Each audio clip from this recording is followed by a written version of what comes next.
What it then is about then using the materials that you have to use, doing what you've been told you have to do in class, and then basically layering on top of that as much practical stuff as you can.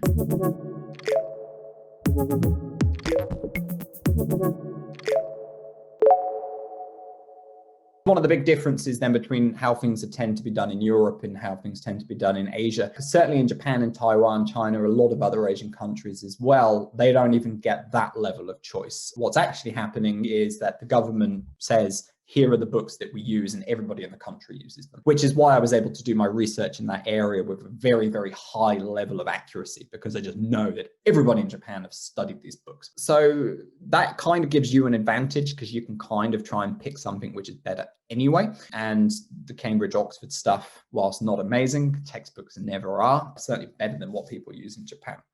What it then is about then using the materials that you have to use, doing what you've been told you have to do in class, and then basically layering on top of that as much practical stuff as you can. Now, there are quite a few answers like along these lines already on the website in the self-service coaching under English teaching, so you can have a look at that as well.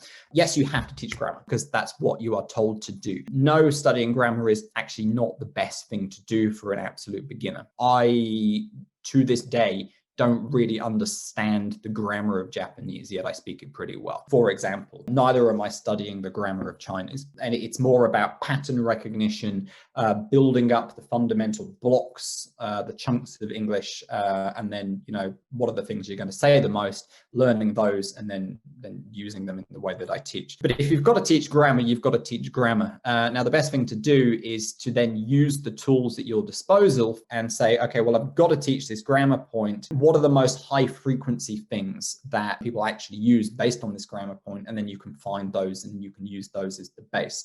Also, if you do have to teach grammar, I think it's also extremely beneficial to make students aware of frequency distribution of things. The other thing that I did when I was a secondary school teacher, and I extensively recommend, is, you know, even if you've got to teach shitty textbooks and you've got to teach grammar, what any teacher can do is make the lessons as relevant and interesting to the students as possible, so that even if they don't come out of school with these amazing English abilities, what they do come out of it with is the seeds of interest, good memories from the class, so that later they can be like, actually, you know what, English, I kind of understand how that could be useful in my life.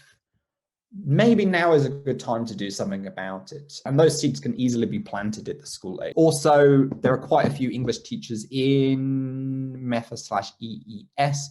So certainly, you know, you guys, you might want to talk between yourselves and exchange ideas for, you know, applying what I teach to what you are doing.